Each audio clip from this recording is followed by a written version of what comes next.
everyone, and welcome back to Survive This Crit. This week, we have the absolute pleasure of interviewing director, writer, filmmaker, and actor Cody Faulk. He's best known for his fan film Voorhees, which has over 3.5 million views on YouTube, and he's the owner of Wet Paint Pictures, and he's currently in pre-production for the fan-made film of The Crow that even has James O'Barr, the original Crow comics creator, thrilled for this film. So welcome, Cody. That introduction was, I'm very, very flattered. Thank you so much. You make me feel like a special guest. Thank you so much. And thank you, Nick, for having me. It's a pleasure to be here. So for our structure, we kind of start with some warm-up questions so the audience can get to know you a little bit better. Sure. Some of them are silly, some of them are more horror-related, but let's dive right in. Let's do it. So what is the first horror film that you remember seeing? Evil Dead. Easy. Evil Dead was the first movie. Well, no, yeah, Evil Dead. I was gonna say Exorcist. They were kind of like same time. But yeah, Evil Dead, and it terrified me. I mean, it gave me legit nightmares for months. I mean, like months. I mean, but yet I couldn't, like, I had to keep watching it. It was like one of those, like, why am I doing this to myself? But I could not stop watching it. Like, it was just one of those crazy things. So definitely Evil Dead 1981, no doubt. I do remember. I've only seen it once. It's terrifying. What's it about, really quick, Cody? Just so I know. I'm curious about it. So. Yeah. Well, I mean, without spoiling it, I mean, it's a pretty kind of campy 80s. It's definitely not a slasher. I mean, it deals with, like, it's kind of like the possession, demon kind of thing. So that, and then I was also going to say, if I may, like, I feel like I have to mention this, the scene in Salem's Lot where the kid is, like, knocking on the door. If you remember that scene, I don't know if the viewers out there, but the kid knocking on the door when the dude wakes up and he's just sitting there outside, that was also a very terrifying visual that stuck with me. But yeah, that, Evil Dead, Exorcist. So would you say the, like, visuals were the thing that really captured your attention? I assume you're somewhat young. You're not gonna say, like, this was last year and you've had nightmares about it for months, right? Yeah, no. I was definitely young, probably too young. But yeah, I don't know. It was just the atmosphere. I think there was something claustrophobic about being stuck in a cabin in the middle of the woods, and not to spoil too much for Nick in case he wants to check it out, or anybody out there. But you know, the kind of gist of the film is once you awaken these demons, like, it won't let you leave, and that just, like, always stuck with me, and it was just freaky. And the performances by the actors who portray these, you know, demons were very, very convincing and very, very scary. So since Exorcist was probably one of the other first films that you had ever seen as well, was it for similar reasons? Because, like, the demons and the possession is a pretty... I think it's the possession thing. Yeah. Yeah, Exorcist, I watched like 90% of it behind my couch when I was a kid. So, like, I just, yeah, I mean, that was another one. And fun fact, The Exorcist was also filmed like 20 minutes from me. Yeah. And I found that out pretty early on. So it was like, yo, no, this is too close. This is too close. Too close to my house. We gotta shut this off. But it was like the similar thing to Evil Dead, where it was like I just couldn't stop watching it. I mean, I'm a horror fan, no doubt. Obviously, like, my line of work and past projects, I think, show a little bit of that. Oh, absolutely. Was your least favorite horror movie? Oh boy, least favorite. You know, it's funny because I have, like, they call them guilty pleasures, but I don't even call them guilty pleasures because I love watching them. Worst horror movie? Mm-hmm. Or least favorite? What would fall within that category? You know, the recent Jeepers Creepers movie was the first time in a long time that I, like, literally wanted to walk out of the movie theater. And to be more specific, it was Jeepers Creepers Unborn. Okay. Really? Oh my God, I could have made a better movie with my big toe. I think anybody could have. Like, it was just like total trash. And you know, not to get, you know, into the details of the director, because, you know, he's kind of got a weird past. But, you know, the first Jeepers Creepers movie was really good, I thought. Yeah. So I Yeah, was those date back to like the 80s, right? no, the first Jeepers Creepers came out 2001 actually. Was Oh, that the one with wow. Justin Okay. Long in it? Justin Long is in it. Yeah. Yeah, that's right. Justin Long is in it. Okay. He does great. Him and his sister. It was a very simple film, like synopsis wise and story wise, it was very simple. But the Jeepers Creepers character was very unique, and I don't know. He was also really creepy and freaked me out as a kid. And yeah, but this one was just like, ugh, trash. Hard Hot pass. rel, hot relish, hot Okay. relish. It was not good. It was not good. All right. Cody says Oh, 0 stars. No, I had 0 stars. And yeah, I mean, it had a 2 day screening in the theaters. It only was only in theaters for 2 days. And I can see why. Like, I mean, yeah. And so it was like the crowd was very vocal. The movie sucked. It was just like everything. It was a bad experience. Yeah. Jeepers Creepers, Unborn. Don't waste your time. so for movies like this, what are like the least favorite tropes for those? Yeah, least favorite Tropes? tropes in a horror movie. Were there any of those present in this? Actually, I think there was. Because I'm not a big fan of because I feel like it's just like lazy writing. I'm not a big fan of like the cliche. There's no cell phone service out here. Would that be considered a trope? Yeah, I mean, I think it definitely could I think be. cell phone's been around long enough. You can consider that a trope at this point. Yeah. Well, regardless if it's a trope or not, I think it's stupid. I don't like it. I don't like this. I don't like the cell phone. Like, it's really lazy. Ugh. Mm-mm. Like, oh, we have no service. That must mean we're gonna die out here. Or okay, this is definitely more of a trope, I feel like. Or the classic, like, the couple's about to do their thing, about to get nasty, and the guy's like, "Hold on, I gotta go to the bathroom real quick outside in the like they're in a tent somewhere in the middle of the woods, like, and I'll be right back. You know he ain't coming back, you know. So I guess The there key you go. words, I'll be right back, means you're never coming back. You ain't coming back, bro. You ain't coming back. No, no, no. Oh my goodness. Could you tell me what your favorite horror movie is then? I don't think I have one. I mean, because I've watched so many. I have so much. I mean,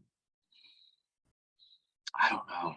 Do you have one maybe that's particularly nostalgic or a particular era, like the slasher era or the psychological era? No, that I can probably answer. Like, I mean, it's you asked me on a different day, I'm gonna probably give you a different answer. But I as of late, like lately, me and my girlfriend have been binge watching like 80s creature features. I love like the sillier, like the goofiest puppet. You can tell it's like a puppet or like an animatronic. Bring it on. Like I'm game. Like I am a total like creature feature fan at heart. And of course, slashers, hence Voorhees, and there's some other films that I've acted in that are slashers. Those are very fun, very tropey, very campy. So yeah, but I would say definitely recently, creature features, no doubt. All right. That's good to know. Cool. I'll have So, to send you a list of weird ones I've watched recently. Go ahead, Nick. Yes. I was gonna say, so which ones have you been watching with your girlfriend recently then? So like It's more which like ones specific? it's more like forcing her to watch because she does not like these movies. She must like you then, if she's putting Yeah, herself yeah, through them. no. She's like, "Can we like put on Netflix?" But recently I showed her Basket Case Mm-hmm. by Frank Henenlotter. There's kind of a story there about I tried to do a Basket Case fan film, but we could get into that later if you Oh, I really mean, want. But if you want to share now, go for it. yeah, yeah. Well, it's kind of a bittersweet story because I'm a big fan of Basket Case, and that's another like 80s creature, totally cheesy, like hand puppet monster, kind of one of those films that knows what it is and doesn't take itself too seriously. I wrote a fan film script during the pandemic, and I've always been a big fan of Frank Henenlotter. I hope he doesn't watch this. Who cares? Anyways, I actually started assembling some of the original cast. Like they were on board. I had some of the original Basket Case. You gotta keep in mind this film also came out in 1981, same as Evil Dead. So these guys have been around for a while. They're a little older, but I had the original actors on board. And then when it came down to bringing on the man, Frank Henenlotter, the creator, I wanted his blessings, similar to what we did with Crow. Mhm. And I felt very confident because the original actors, were literally, I was telling them about our story and our script, and I didn't know this at the time, but they were telling me that the writers from that TV show, The Office, the comedy, Yeah. like Yeah. those writers apparently had taken a crack at trying to do the same exact thing, but the original actor actually told me that he actually thought my script was better, like, and stronger than than The Office. I don't know those writers, but the whoever those guys are from The Office. So I'm all jazzed up. I'm feeling confident. I'm like, let's go to the man. We got something here. And he, like, I was very respectful, very kind. I was just like, listen, man, big fan of your work. Love Basket Case. Yo, I want to do this. And yeah, he let me have it. He was not having it. He was like, I'm not gonna get into like the language and stuff, but he was pretty aggressive. I still love Frank. If he's watching this, I still respect his work. But he pretty much told me to go pound sand and get the hell out of here. And that was that. And that was that. So Man. yeah, So, probably a long story, but yeah, Basket Case No, is I the love recent creature feature that we checked out. So, in that case, when dealing with confrontation, in a situation even like that, are you a fight, flight, or freeze? Oh, I'm definitely a fighter. Well, you know what? It depends on the project. For this one, it was like I didn't want to do without his blessing. Right. I wanted to Very respect. respectful. Yeah. Very Yeah. I mean, it really depends. I mean, he gave reason. I mean, he was like pretty much like, come up with your own ideas, stay away from mine. Like, I mean, and then he said some other things. Maybe I'm not a fighter. I'm always respectful of their decision, regardless. If I wasn't respectful, I wouldn't go to them and ask them in the first place. You know what I mean? Like, that's why I wanted to go to him and be like, hey, you know, I really wanted him to be a producer on it too, and it's like, you don't have to lift a finger. I wanted it to be more of an official film than a fan film. Right.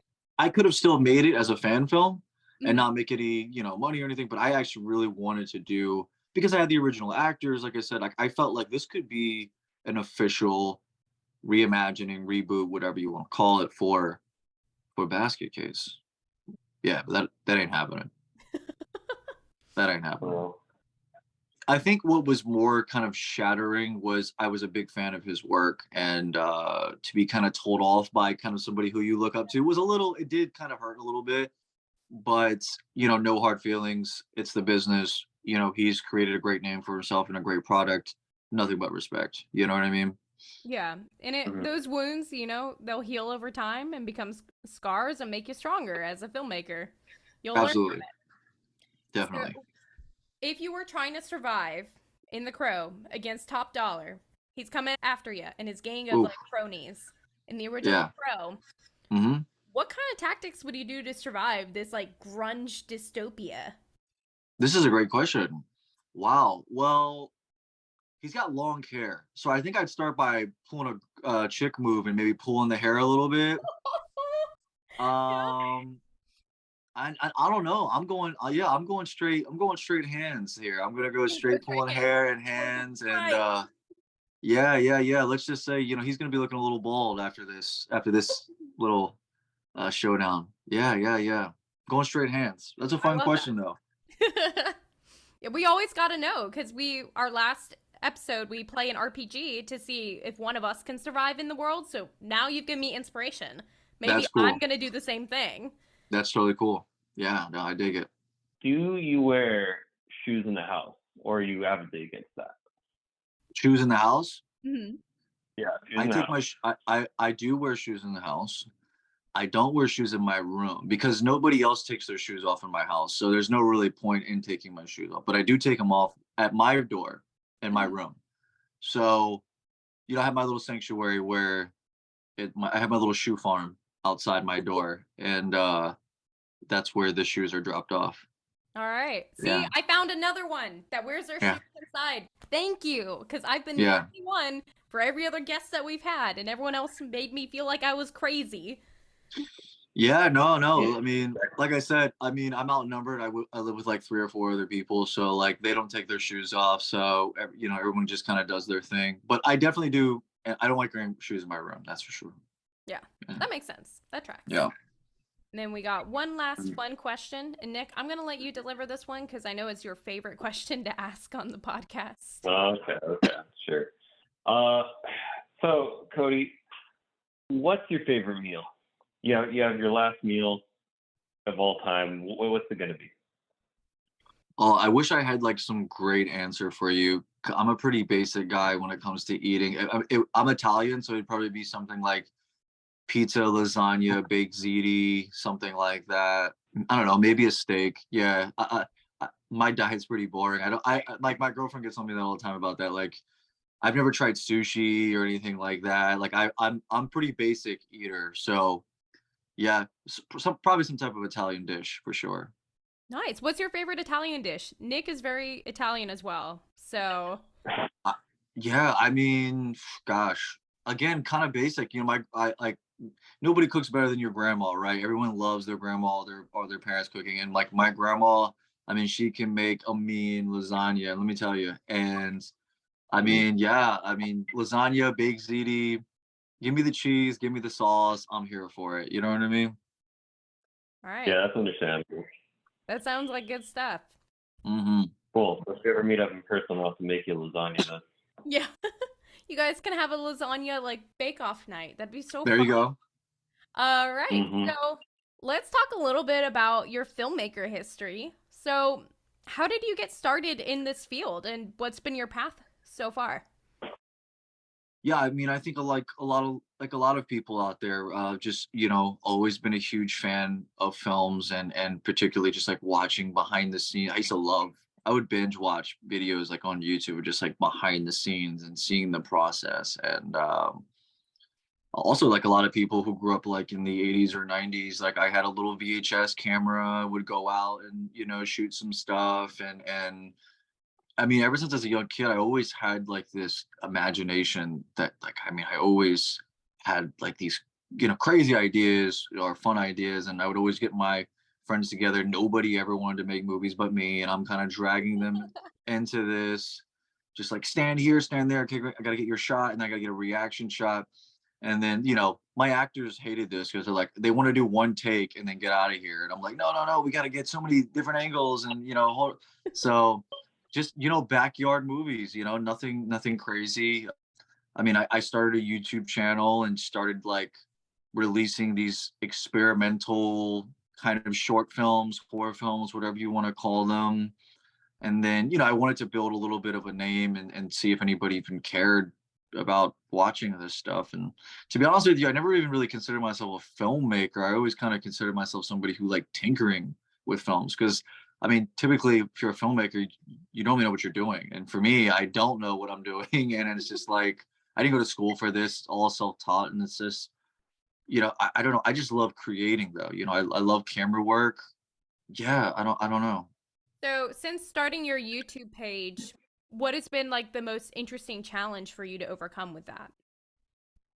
I guess just trying to stand out, because there's a lot of people out there who have YouTube channels and are doing the same exact thing. There's millions of people out there. And I don't know, just trying to find a loyal fan base, and loyal, I guess, subscribers, and just, create something that's, you know, that comes from a place of originality and, just creating something for me and hope that other people get something out of it. So, do you have any success stories related to the things you put up on YouTube? Things like that? Uh, Success stories. I mean, I guess I never expected Warriors to get 3.5 million views. So I guess that was kind of surprising, and YouTube sent me this little trophy thing. What? You can Little, get trophies off of YouTube? well, it was like a little plaque thing. I don't know, a little YouTube symbol on it or something. And yeah, it's in my. I keep it above my toilet in the bathroom because I don't know where to put it. But yeah, it's good in the bath. It really, the lighting really bounces off the the YouTube plaque. But yeah, I mean, Voorhees opened a lot of doors for me too, and I mean, it was a huge hit in United Kingdom. I mean, I get messages all the time from the UK followers, and they're very sweet to us and very kind and very supportive. So I guess I would say Voorhees for sure. Yeah. Yeah. So, what made you want to start doing fan films? Because Voorhees is a fan film, which, based on past conversations, you said you made with a shoestring budget, and it ended up becoming this huge hit that you never expected it to be. Yeah, yeah. I mean, Voorhees was the definition of shoestring budget. I mean, it was so pathetic. I mean, it was literally me and my co-writer and producer Chris who shot this thing, and we had our microphone boom stand that broke, and then eventually we taped a microphone to a broomstick. I mean, that was the crew. I mean, it was literally shoestring out in the woods, no shot list, barely any lighting. Yeah, total passion project. As for making fan films, to me it was a dream in a way, because it was like, when am I ever going to get an opportunity to make a Friday the 13th movie, in Hollywood? Probably never. So it was more of a bucket list thing, and I never thought anybody would ever see it.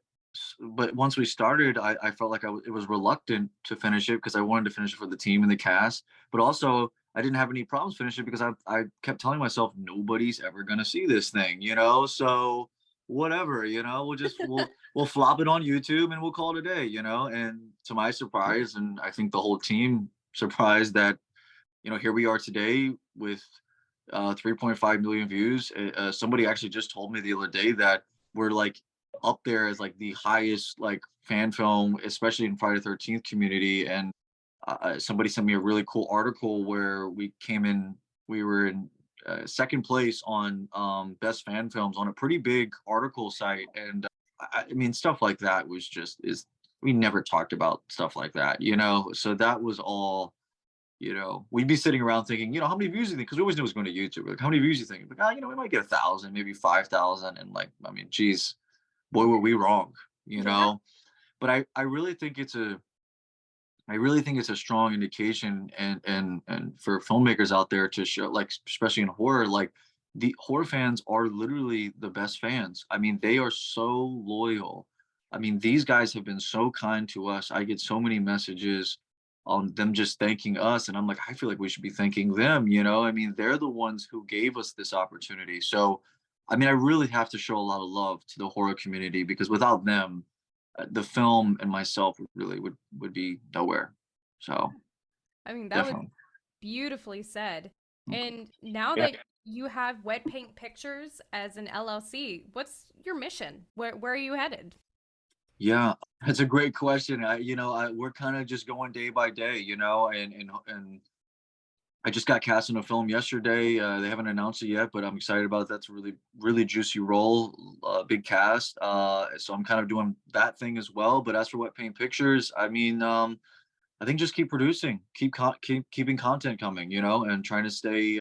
I think the key thing that people forget about is, like, some people would say, "Oh, I got this 3.5 million thing. I'm just going to sit around." I think staying, relevant is very important in this industry, and keeping content coming out, because time is flying by. And people forget easily, and there's so many filmmakers out there and so many things coming out, and you got to stay on the grind. It literally is a grind. So I think just uh, remaining focused, staying humble, and keep producing. So so earlier on, when we were doing our Friday the 13th series, we actually had someone give the argument for being against fan films. As someone who's actually made quite a few fan films, at least multiple, what's your argument for the fan films then? Argument for fan films, I think if you love something, and it's something like on a bucket list, and it's in your heart that you just want to make this film, why let anybody get in your way? Follow your dreams, right? Why let somebody throw a tack on the road and flatten your tires? I think keep it moving and keep it real. Believe me, I had people who I went to, who I wanted to cast, back in the days for Voorhees, who told me, "Oh, this will never get off the ground. I'm sorry, I have to decline." Um, and then the movie released, and those people called me, and they were like, "Dude, I owe you an apology." And that was probably one of the more rewarding feelings. So whether people agree with it or disagree or not, you got to go for it. Otherwise, how you ever going to know? Because if I would have listened to all those negativity and all that, oh, you this they literally said nobody will ever watch this. Well, 3.5 million people did, you know what I mean? So like Yeah. if I would have listened to him, I would have just sat there and regret. So I try not to do that. Of course, you never know what the film is going to do. Everyone's a critic, right? It's you're not going to please everybody, but I think you got to keep your head high, go in strong, believe in yourself, believe in the product. If you're putting 100% into it, that will show. Absolutely. So, Yeah. since you're in the age of social media and your main platform is YouTube, so people comment directly all the time. So, how do you Mm. keep some healthy boundaries to preserve your mental health and just to preserve your physical health while working in the film industry? I'm a pretty active guy, so I try to stay, in the gym and basic stuff like walking my dog and going on runs and trying to maintain a healthier diet, especially with Crow coming up. And to be honest with you, try to stay more time off of social media. I would say, because that can also be kind of a toxic environment. But I always try to go with positive mindset with everything. So even if it is social media, and because of what we do with self promotion, with films and stuff, we kind of we need social media. It's kind of a double edged sword. You know what I mean? Yeah, it's helping you guys a Yeah. lot and it's brought you to fame, but it's also you also get all the backlash as well because it's social media.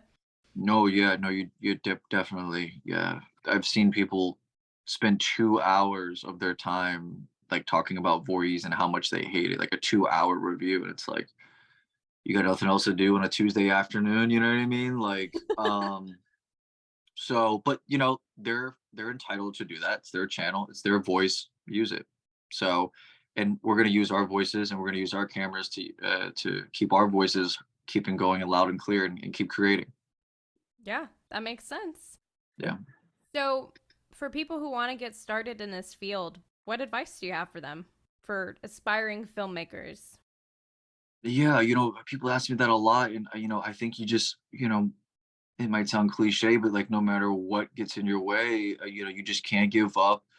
There's so much research you can do out there. Like literally, YouTube is a free college if you want to like free classes. I mean, there's so much to learn on YouTube, and I think just don't be afraid to fail. Take a camera, go out there and experiment. Shoot a tree, shoot a car, film a squirrel, like whatever.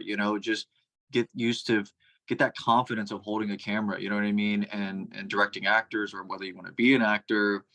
I think it's just you have to believe in yourself, believe in the product, and just say, I can do this.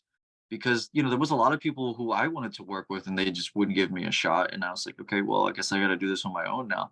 And that's why sometimes, selfishly, I'll even put myself in my own films. I feel like, wow, there's not a lot of challenging roles coming up.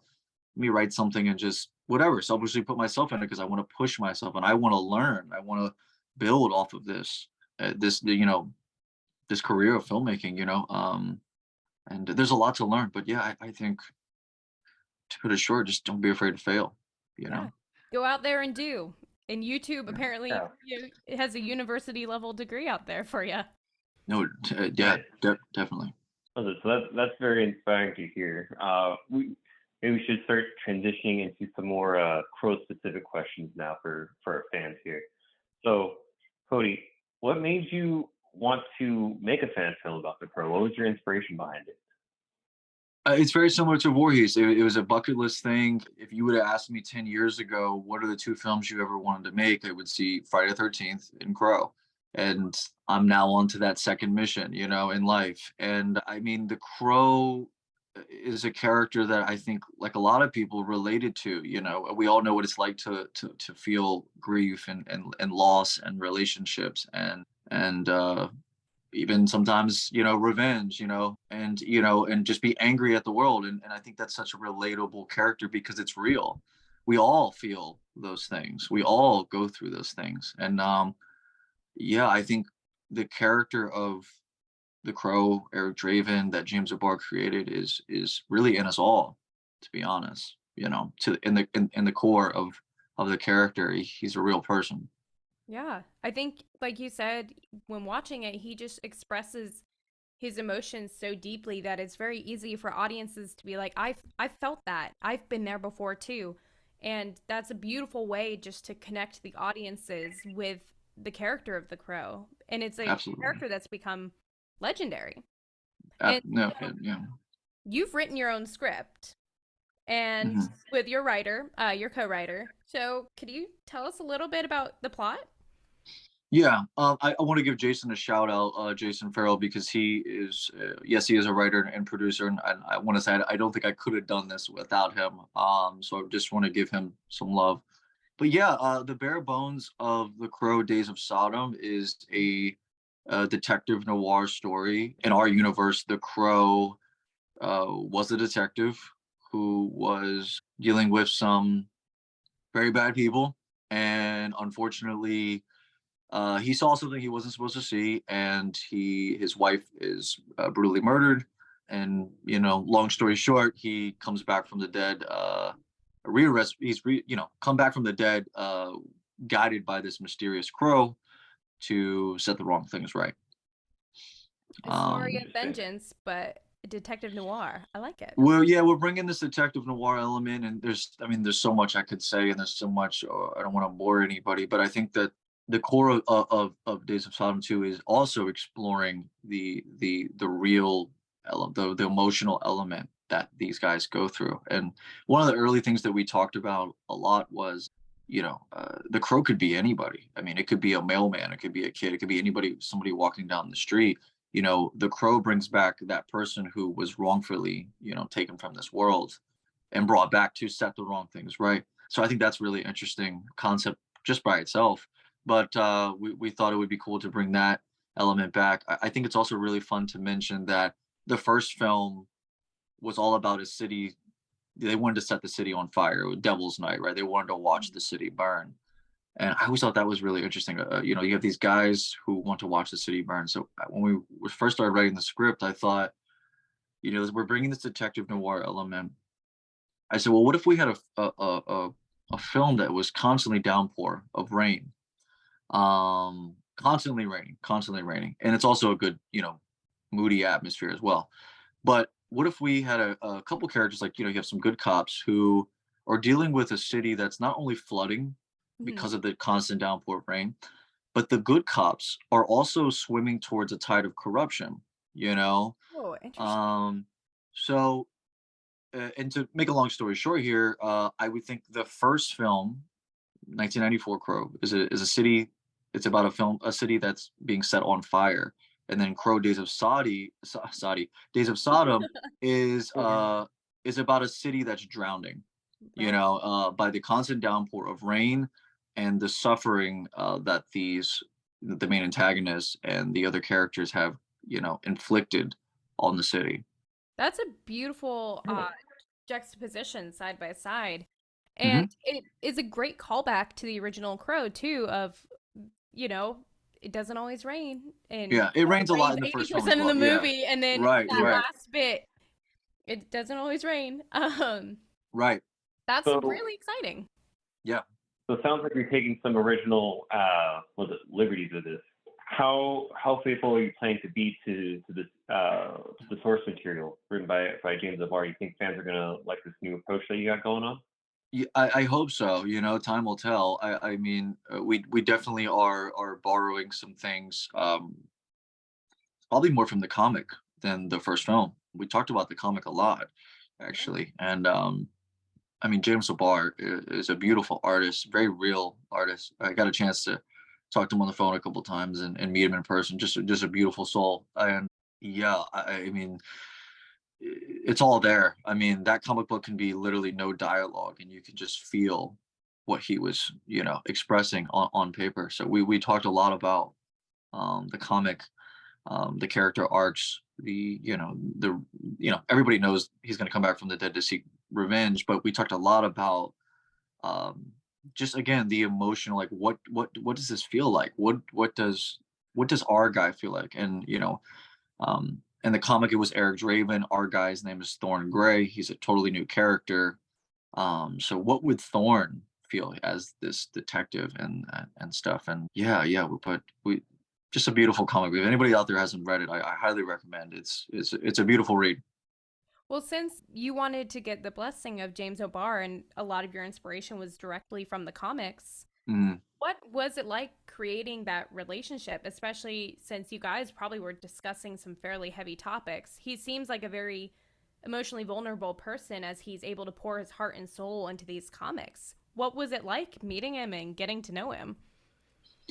Yeah, I mean, well, James O'Barr is naturally a very quiet guy, and we met him at a horror convention in Philadelphia last November, and I mean, it was an honor, really, to put it simply, it was truly an honor. And, but the first thing is I told myself is I don't want to invade his privacy. I didn't want to approach him as some fanboy. I wanted to approach him as somebody who deeply admires his work, but also, I wanted to express to him about the project. Thankfully, he already knew about the project before we met, because we had been kind of talking online prior to that. Mm-hmm. So it was just more like, "Hey, it's nice to finally meet you," kind of thing in the flesh.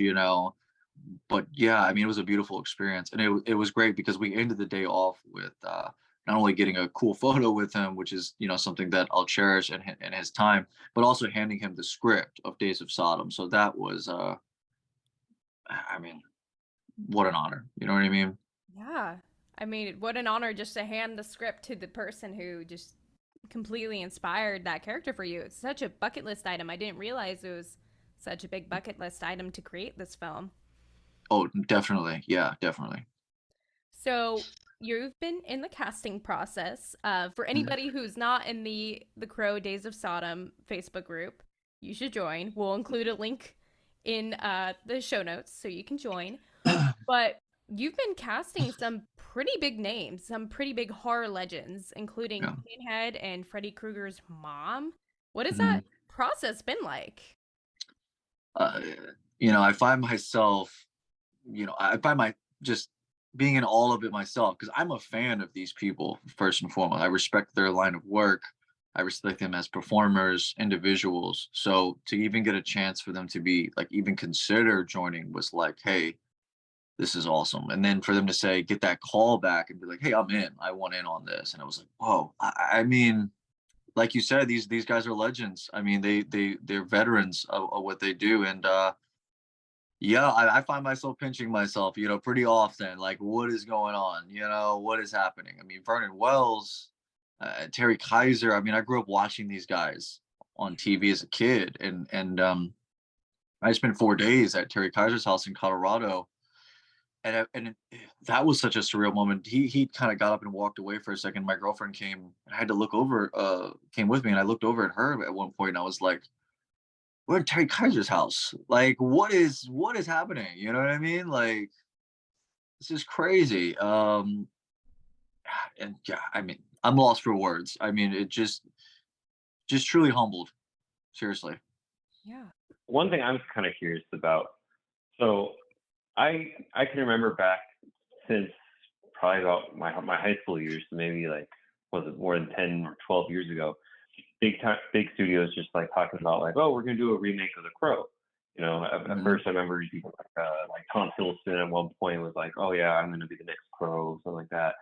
mhm. And I just want to know, like, as someone who's trying to make a fan film for The Crow, has that come up? Any difficulties knowing that there's this mystery of other people trying to get another film for The Crow off the ground?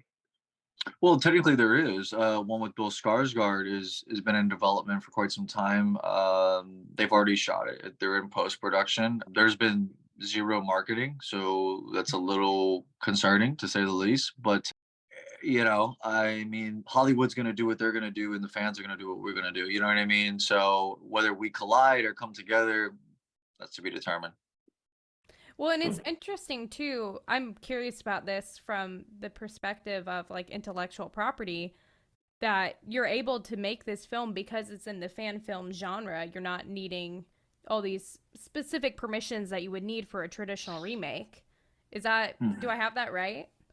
Yeah, I mean there is like a document that's out there that there's like the big 5 rules for fan films, but I mean, as long as you're not making any, and James Abard and I just talked about this last week on the phone. I mean, as long as you're not making any monetary gain, he asked me the same thing. He's like, "Yeah, you guys are getting kind of big. Like, is Hollywood messing with you guys at all?" I said, "No, I mean, we're following the rules. We're paying our crew, we're paying the cast, but you know, um, us as the filmmakers, we can't make any monetary gain from the film. So, and we're okay with that. As long as you go in with that mindset, you should, there should be no slap on the wrist." Yeah. All right. That's good to know for Yeah. any future fan filmmakers that may be listening. So, since you are also the filmmaker, writer, director, and actor in this film, what's the process been like to mentally and physically prepare for the role of the Crow? Mm, It's a very challenging role just to watch from the physical aspect alone, but emotionally as well. That's a lot of you like writing roles that challenge you. So tell us what that's yeah. been like. That's Kylie. That's a question that comes up a lot, and sometimes I ask myself, like, I hope I didn't bite off more than I can chew here. It's definitely intimidating.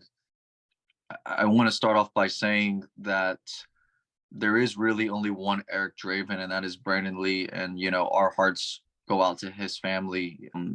After all these years and what they've gone through. I mean, he passed away making that film, and when we started writing the script, I wish Hollywood would have done this too, because they're doing an Eric Draven story, and I just don't think that that's the way to go about it. If you're going to do a Crow film, like I said earlier, it can be anybody.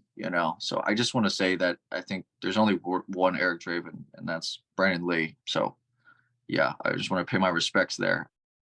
As for getting into the role, it's a lot of physical stuff. That we're actually starting fight choreography training this month. Oh, that's Um, exciting. yeah, very exciting. Of course, they want me to follow all of this diet, nutrition stuff that I constantly keep breaking. But yeah, I don't know. I'm extremely terrified. Trust me, I know how much this character means to people. All I can say is I'm gonna give it my all. My heart goes out to this character, James O'Barr. I mean, you know, we're gonna try something new. It is bold. It's unique, but I just hope that the fans and the followers like it.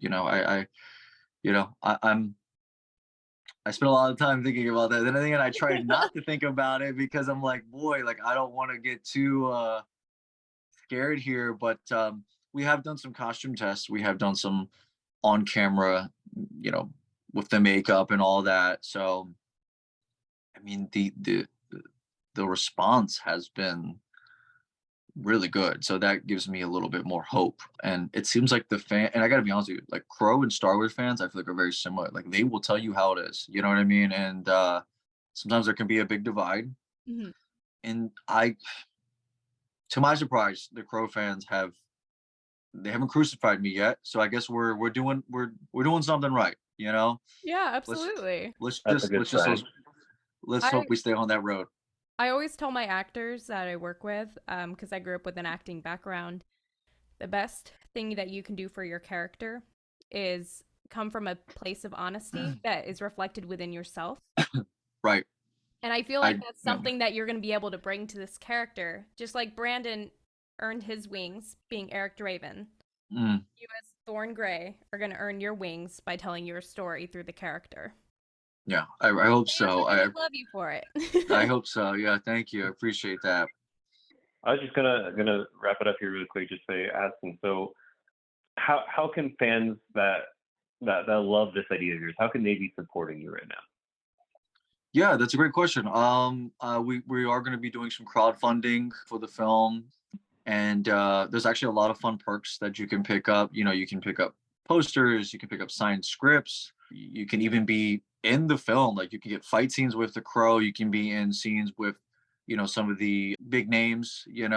And that's a good place to start. But of course, just simply being on the Crow fan page, Crow Days of Sodom on Facebook, or Wet Paint Pictures on Instagram. The support has been overwhelmingly just, it's been amazing, and the support does not go unnoticed. But I would say the Facebook group is probably a good place to start. Yeah. Any support that fans can give through Facebook or through what's the app that you guys are using for crowdfunding? Oh, sorry. Yeah. So that's Indiegogo. Okay. Great. Yeah. Yeah. We'll link that below so fans can directly head to that site and check out all that you guys are offering. As you Appreciate that. are about to head back into production, do you have any last words for the filmmakers out there? Just be yourself and never give up, and, I'm sending love and positivity out there to all the filmmakers, and first timers, you got to start somewhere, right? So pick up a camera and just start rolling. All right. So cool, Cody. Thank you for taking time to come on the show and be with us here. Thank you for talking, sharing about your upcoming movies, your fan film, The Crow, Days of Sodom. Mhm. And just want to remind everyone really quick, leave us a like. Remember to follow us on YouTube. If you're listening on Spotify, follow us there, Apple Podcasts, whatever. And just hope everyone has a great rest of their day. All Yeah. right. Thank you for having me, guys. Really appreciate it. Oh, it's our pleasure. Seriously, our pleasure.